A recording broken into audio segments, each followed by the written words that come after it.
You know, only ExxonMobil can make $11 billion on sales of $117 billion and be considered a disappointment. Wall Street expected more. Some in Congress can't take any more. Profits like that, they say, are beyond the pale, so they want to tax the whole pale.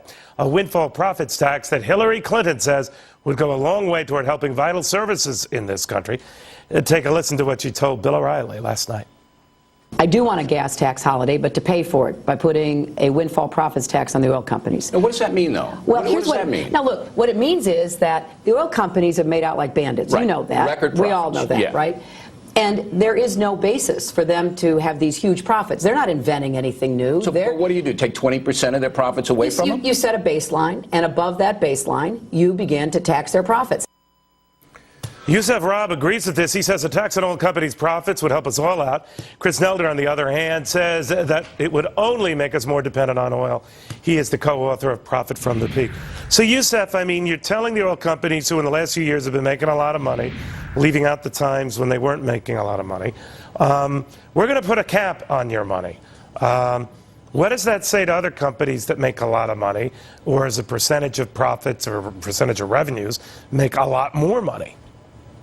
Well, what this proposal does is seek to alleviate some of the immediate and severe price increases that American families are seeing from outrageous gas prices that are driving outrageous profits. It's time that I think the oil companies can afford to give a little bit to those consumers who are pumping their product into their tanks. What's more important, though, is Hillary Clinton's support for rolling back tax breaks on oil companies and investing that in alternative energies. Well, Yusef, I see your point about getting rid of subsidies. I see your point about getting rid of subsidies and tax breaks for an industry that's making a lot of money. Sure. But I think it is a slippery slope, my friend, for you to start judging what is enough money versus too much money, because as soon as you start doing that, you're going to go willy-nilly to other companies or industries that make a lot of money, and you're going to be the arbiter. I don't know if I want that. Well, I'm not going to be the arbiter. The American people and their elected officials The are going to be the American people arbiters, aren't and signing the market up will for decide. tax people's profits. What is this, Russia? The American people want relief from outrageous gas prices. And by the way, we were just talking about the food crisis around the world. A lot of that is driven by fuel prices that increase the transportation that get passed on to the consumer. All right, so you want to see this. Chris, you're worried about this. Explain.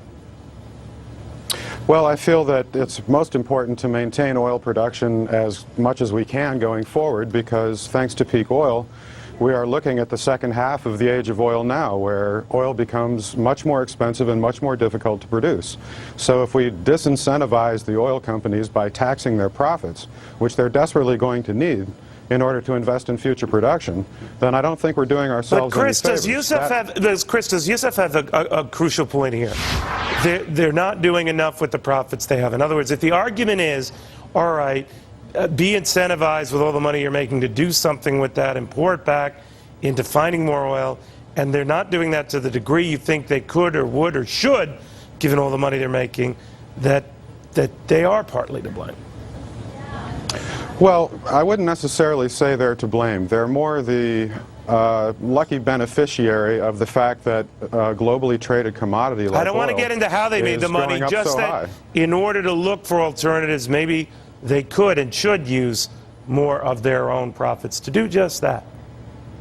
I agree with that, and I also agree with the concept that we should probably try to level the playing field for renewable energy a little better by removing some of the subsidies that already exist for the oil and gas industry. All right. Well, we're all in agreement on that. $500 billion a year. Okay. Well, Yusef, just explore this for me, because here's what I don't understand. Sure. This for Yusef.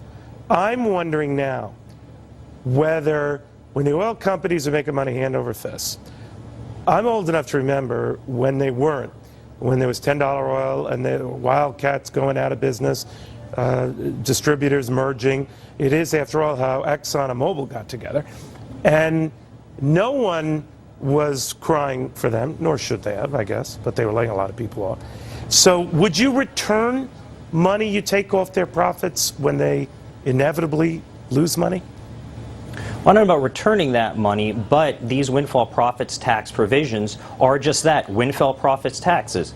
If the profits are not extreme and obscene, the tax doesn't exist. But by the way, the era of cheap What's the obscene? era of cheap oil, let's say, as some others have, and I'm not going to put a benchmark on it, let's say taxes when oil prices are over $80 a barrel. Look, here's the bottom line. The era of cheap oil, Look, $10, careful, $20, Don, I know the $50, you is don't, over. You don't know OPEC, stop it. You have no idea where oil's going. An Just OPEC like board member today said it's going to go up to $200 a barrel. That's a high estimate. You're way off topic. But the era of cheap oil is actually over. Actually, Chris is, if he's saying that peak oil and we're going to start running out of oil, obviously with China and India and everyone else increasing demand, right now, Yusuf, the are dollars running out of be there. All right, I'm telling you this, Yusuf, because you don't answer me. I'm going to cut your mic.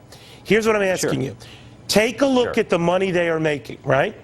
You are saying now that anything over $80 is apparently an excess, a non-right amount. And again, Neil, that was a for example. I don't care what Brainiac came up with that asinine figure.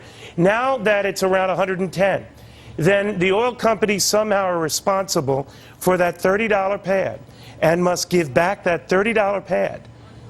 I don't know where you're coming from. Not that $30 pad. It's when their profits are above a certain benchmark, as Senator Clinton just told Bill O'Reilly, there will be a certain extra tax put on that. What it is arbitrary. Someone is saying, we think $80 is the pad. We think 110 is the gap between what is justified and what is outrageous. Again, Chris, this is for you. When we start, let's say Apple, we don't like them selling, what, $500 or $600 iPhones. We're going to demand they sell $200 iPhones? Is that next? What do you think, Chris? Sorry. I don't believe that we should be looking at the oil companies in terms of their profits on a globally traded commodity. The oil companies are not setting the price of oil. It's the international speculative trade that is setting the price of oil. So the profits that big oil might make at this point, I don't think are necessarily off the table as in terms of being available to invest in the technologies of energy of the future.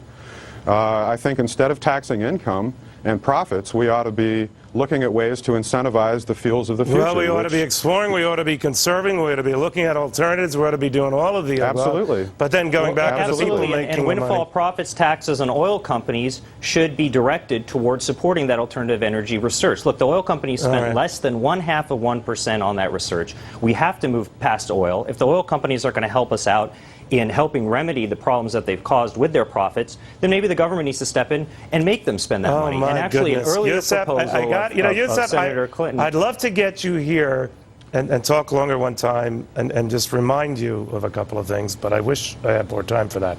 Yusuf, I want to thank you. Chris, I want to thank you. And before any of you at home start saying, oh, Neil owns a lot of oil stocks, I own not a one. Not a one. Oy. Well,